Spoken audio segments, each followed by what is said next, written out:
Hello and welcome to a new video series from Blood and Pigment on tactics in Blood and Plunder. I'm Joseph. New guy. And I'm Dan.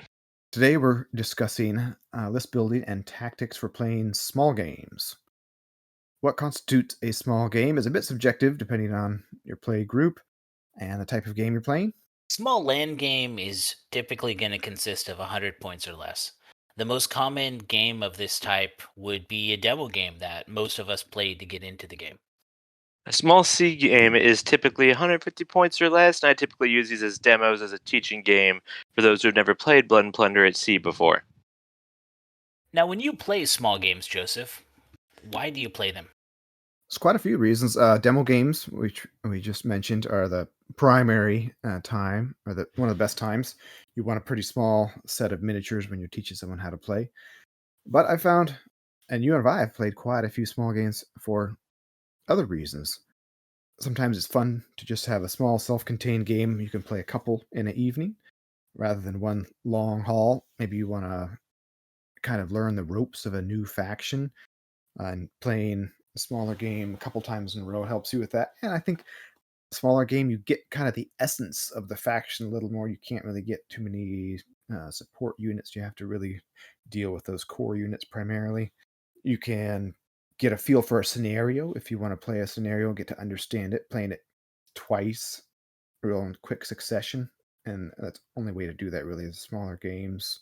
You and I played some scenarios. We play it 100 points, then we swap sides. I'll be the defender, you be the attacker, then we swap. I'll be the attacker, you be the defender. Swapping forces sometimes, too, which is a Right. lot of fun. Yeah, those are a lot of the same reasons that I like small games. The chief among them is that they're really quick. A lot of the time, if you know what you're doing, you can play 100-point game in under an hour, which is why it makes great demos because it gets the information out there really quickly. You also, with a small game, if you're losing or you think that it's turning, you really don't need to keep playing that much further into it. If your commander's dead and you have half of your units gone and the enemy is closing in on a shaken unit hiding in the bush, you can just say, "Hey, that was fun. Let's play the next one," and just move on really quickly from there. Yeah, I've had game sessions where we had a big game setup planned, and then turn two, it's done. That can happen if things go poorly for you. If you set yourself up poorly, that's fine. But then you still got an hour and a half devoted to your evening. Just throw down 100 points and play another fun game, and it can still be surprisingly meaty and satisfying at a small level. I also like that if you are going to play more than one game like that, you don't really have to change the board very much. It helps to move stuff around a little bit, but you don't have to pack it up and Right. put it out again. You can just kind of shift everything around to make it a new experience in a fraction of the setup time that you would usually have. Yeah, I don't know how fussy everybody else is with their boards, but it seems like setting up a board takes us about like 20 minutes for some reason. It's fun, but it is more efficient to play more than one game once you get that all set up, isn't it? Yeah, especially with the putting out the mat and the scatter terrain and any big features that we have planned. Yeah. What type of C games do you play, Dan, as small games? Well, for small games, I typically use them again as demos and learning games. How I usually do it is when I have a couple new players, I will set up usually I go about 150 points. That's usually enough to get a ship and then kind of flesh it out. I'll have a boarding list and a cannon list face off against each other, and I'll just have, a sailor unit and a musket unit, and if I can afford one more, maybe another one of each, just so the players can kind of feel how to do advanced maneuvers, how the ship moves, how musket units work. I usually stay away from cannons because in such small games, cannons can really be decisive, especially when fired from close range. So I normally stick to like swivel guns. But it's mainly a learning experience. How if they go into the wind's eye, how to attack and avoid that. How the rolls work for cannons. How getting close works with the cannons and the muskets, and then when they get close, how boarding actions work in melee. It's kind of a fun little encapsulation of learning all the main points of the game and kind of how things work in a small setting. And then, like you said, if we finish early, we have them switch sides and then go at it again. So you usually use two just main ship, I guess, for a demo. That's what you want to do. I've had fun using a lot of little boats or a couple boats maybe for a 100-point game too, rather than a ship. Yeah, I usually have like a Corvette that's set up for boarding, then a sloop that's set up for like a gun platform, and then just go from there. And if I'm and you how I make things fun is if both players tie, or they'll play the same number of the same cards, so they'll play a four of hearts and then a four of spades. It's the same number. If they tie and if they draw an event card, I will roll on the weather table just to kind of make things spicy. Yeah, having weather change forces people to be flexible. It's fun. We actually had a land game about a week ago, a very small land game. No, about 3 weeks ago, where we were rolling on the table and it went into a torrential downpour, so all ranged weapons were useless. It was hilarious. Wow. Just gotta walk up and punch each other then, huh? Essentially. The sword day. Another good chance to play small games is playing solo. I've played a fair number of solo games myself, coming up with one or two campaigns for it. And solo games that are small point games are great. Kind of for the same reasons that we've been talking about what makes solo games fun. They're quick. You can play more than one game in rapid succession. You don't have to change the board very much. Those are all great elements of a solo game. You don't want to spend a lot of time either list building or setting up a board or even spending a lot of time in the game. It can be really tedious since you're playing both sides. All of the amount of busy work you have is doubled. So a small quick game is great for that. Solo games also let you, if you're playing them as a small game, really experience a wider range of the factions that you would usually not play and unit combinations. So you kind of let you learn how the faction works, how different units work with each other, and really see like it as a open area to experiment. See if a does an all cavalry list work? No, I've done it. Don't do a don't do 100-point all cavalry list. Does a all cannon list work? Yes, it can work. It's just going to be very slow. And these are things, the experiences that you can do in a solo game with small points, where you don't have to kind of get somebody else to experiment with you. You don't embarrass yourself with your cavalry in front of a real person. No.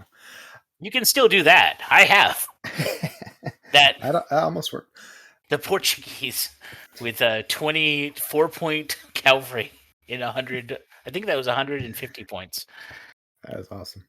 Ah, But I do agree with it. Small point solo is much more manageable. If you try to do a 200, I've been doing some for some playtesting. 200-point solo game, trying to just keep track. You have so many units to keep track of. You got to be very organized, and it can make your brain melt a little bit. So that if you're playing solo at home during these COVID times or whatever, small is kind of nice. the 200-point solo games I've done have been a 4-hour experience every time. Oh my. Whereas usually the under 100 points or 100 points is about, as a solo experience, is about an hour. Yeah. Or less. Makes sense. Well, that sums up for why play solo games and some of their better qualities. Let's get into the tactics of making lists for small games and things you can do or want to do once you are playing a small game. Yeah, by their very nature, you have to play a little bit different. Usually, you're going to have either very few units or very small units, and both of those present a bit of a challenge, and you have to modify your tactics depending on which route you choose to go. You usually use fewer units with more guides, right, Guy? Yeah, if you're list building for a small game that's 100 points, you're going to gravitate towards the free commander most of the time because they're free. They don't take up any of their points. And if you attach them to a unit, if they have a musket and you attach them to a good musket unit, they're essentially a free model, which is really nice to have in a small game where every model counts. So I usually try maximizing that command unit with the free commander. And also the other thing with a small game, if you are running free commander, you want that command point to be as effective as possible.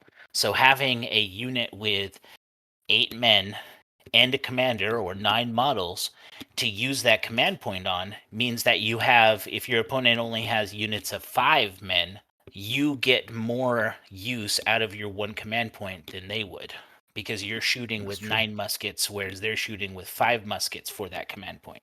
So that's another reason why I like uh, larger units, or and then having a large unit of 8 guys or maybe 7 guys, and then 2 smaller units to kind of as a flanking or support. Yeah, I usually try to spread out with more smaller units and try to overwhelm a big unit. Sometimes that works. Sometimes it doesn't. We played a game recently. We had one unit for 100 points, and I had like four. And pretty much every turn, you killed one of my units Yeah, until I that was gone, and I only killed a couple of your models total. It was horrible. there are a couple of things, strategies when you're list building for a small game that you can do to not break the rules, but use them to their fullest. One of them is that your commander and character do not count towards unit totals or maximums. So for a 100 point game, 100 to 199 points, the unit minimum is 3, and the unit maximum or the model maximum is 8. For a game that is 1 to 99 points, the unit minimum is 2, and the unit maximum or the model maximum is 4. So if you have a commander and a character, you can actually have 6 models in that unit. And even if you want to abuse more of the rule with the musician and flag bearer or standard bearer, you can actually have in a 50-point game a unit with 8 models in it. But 2 of them are dedicated melee only. How many points? 50 points? In 50 points, yeah. Or under You only 99 have one in character at 99s. 50 pence. Yeah, Yeah. that's the limit on the characters there. Oh yeah, yeah, you are right about that. So you could have at most six models in a 50-point game. Right. So yeah, be intentional about your unit size. When you have a large unit, you have fewer tactical options because you're not drawing very many cards. But when you have small units, your units route very easily. If you have a unit of 3 or 4 men, and then one or two of the models dies, then the last remaining models route really easily if you get more than double the fatigue than there are remaining models. So you can lose men a lot faster with small units. And you have to be doubly aware of that with your command unit, because it will usually be that fatal blow that makes most of the unit that kills most of the units that gives them all of the fatigue that makes them run away. So it can snowball really quickly in just one turn. That is another feature of small games. They can turn on a dime and snowball quickly, like you said. hmm Small games are also a great stage for the higher priced models that you might find, like Buccaneers or Buccaneer, like Corsarios, like all of the musketeers and other soldier models. Because they are a higher cost, you usually would think that they would not have a place in small games.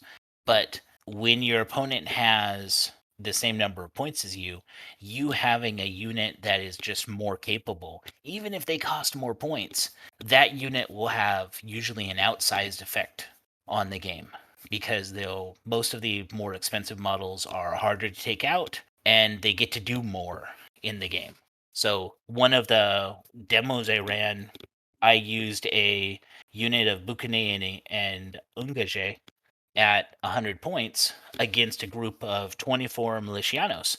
And I thought, well, this is a fun scenario. You got 2 units versus 4 units, and it did not go well for the Milicianos. Kind of every turn every shot that the Buccaneer took would take out a unit of Milicianos as they tried just getting close to the Buccaneer to have something beyond a 10 shoot.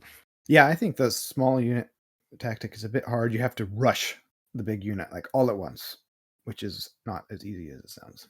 No, it isn't, because once you're rushing, every unit only gets to move once.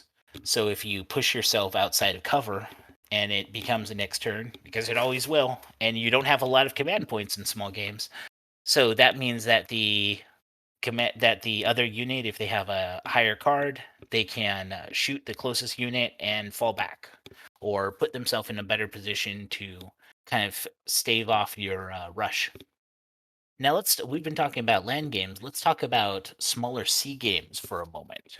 What are some of the list things that you'd want to do? Dan, you went into a lot of the tactics that you had in your demo games, but how would you make 100-point list for the sea?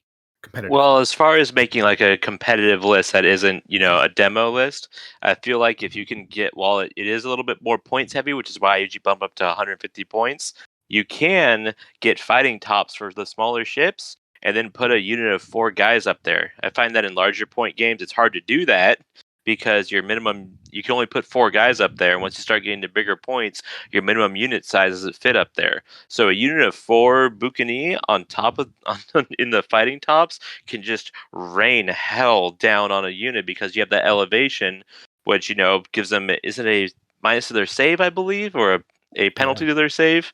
+1 penalty to their save. Yeah, and that works really well.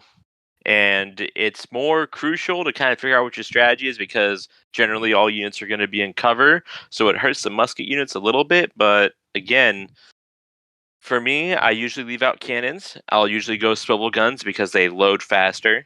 And then just the same tactics for sea games apply. You can't be as bold.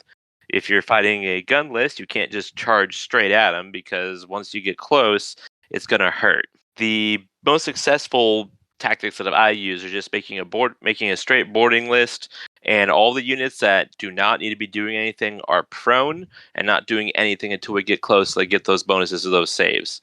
You got to be really careful because, like you said, if you just stock up on a bunch of small units, they can get picked off so easily. It's ridiculous, especially if you do bring cannons to a small game. It's like some Maynard tactics there. Stay low. I mean, essentially, just drop everybody down who is not doing anything. If you have guys on swivel guns, obviously they have to stay up. But yeah, usually even the musket guys, I'll keep them dropped until we get close, have them pop up and unload from point blank range, where it's going to hurt more. And most of those units usually have ball and shot as well, which will go off within that beautiful 10-inch mark. Going back to something you mentioned with the fighting tops, that's actually a strategy I've done with small games myself, especially the Corvette that allows you to have 2 fighting tops. If you use the fighting tops even with units of militia, it makes it so your opponent really has to choose who on the Corvette they want to target and kill, and because they can't target the ship and then say that they kill the unit in both fighting tops. They have to target a fighting top to get rid of those models. And if you have the swivels at the same time armed, it really it makes a kind of like a devil's buffet for your opponent, where wherever they're going to shoot, they're going to kill somebody, but the ones that they don't shoot are going to be the ones that are going to put the hurt on. And especially if you make it so it's all 5 different areas that are about equal threat, Right. it makes it's a lot of fun. It's something you can't do in larger games, because as soon as you get to that 300 point, you can't really put points, or you can't really put units in the fighting top as effectively. Yeah, what I find works really well, especially again, I'm a boarding guy, so when you get close in boarding, if they haven't knocked out your fighting tops, if there's anybody that isn't engaged in combat, you can use those fighting top dudes to just rain down. And even if you don't kill anybody, put fatigue on them, so it's something they have to worry about. If you charge over and you got a unit of fresh guys in the back just waiting for you to finish combat and charge your worn out Zelidan, while you're fighting, you can have those units in the fighting tops shoot at that unit and whittle them down. So by the time you finish with that combat, they aren't as fresh as they were. So that's the main thing is fatigue. Fatigue hurts, I feel, in small point games, especially if you get up to shaken. it really hurts. Related does. to that, and similar to what Guy was saying, I find I try to just put one unit in every section of the ship, or actually use boats, and like you said, spread out the threat equally. Not necessarily make a bunch of tiny units, but don't make one power unit where everybody can just rain down on and nerf your entire force by that. But there's something to be said for that too, especially in land games, seems like. But in sea games, if you get two units in a section, somebody shoots it, you actually have to roll more fatigue dice because you have to split the fatigue the hits equally between the two units, and then you have to roll a hit for being hit and a hit for fatigue for every guy who died, which usually means you'll roll more fatigue when it's targeting two units rather than one. So having one unit per section mitigates that damage a little bit. It also puts like you mentioned, it puts a big target on that section when you're playing a small game and you have two units on a deck that Right. says, aim all of your shots here for Yep. bonus points. And you don't want to give your opponent, kind of like with the land games, you don't want to give your opponent a big target to shoot at the whole time, to focus all their firepower on. So if you are going to do cannons in a 100-point list, which I've done, the demo games that I do are usually a ship with the Tartana or a bark that has 4 cannons and a unit on the cannons, but that's it there. And then usually a unit with muskets in the deck that doesn't have cannons. That is about equally threatening. Right. I've done locally a lot of bark. I call them bark wars, where Yeah. it's the handicap is it's 100 points and you have to use a bark. And you can get a lot of different creativity with that restriction right there, because at most you can bring 4 light cannons and 4 swivel guns. So you're not going to see every faction do the same thing, because 4 light cannons can really hurt. I played one game against a friend who he got 2 lucky hits in a row against my bark, and both of the lucky hits were gun. Ooh. The gun. So my bark with the cannon crew, it lost all of its larboard cannons. Oh goodness. I was joking with him like I should be listing that side now. Those 2 guns are gone. Fell overboard. I'm not sure if it worked quite like that. But the so and that's I had to adapt, and it those are kind of experiences that are pretty rare in large games. You'll never lose every cannon on one side of a ship, Yeah. except if you're in a bark. I also had another game that I played in Bark Wars where, unbeknownst to me, my opponent had built a boarding bark and was really excited. Didn't spend any points on cannons. Really excited running into me, but the only thing that he didn't look at was that I was running a Spanish list with a bark with 4 cannons and a cheap cannon crew, and the rear deck of my ship was filled with Corsarios. And you do not want to board a ship and jump in and fight the cannon crew, only to have the command Cosario unit step forward and slay all your men. Yeah, those Cosarios are nasty.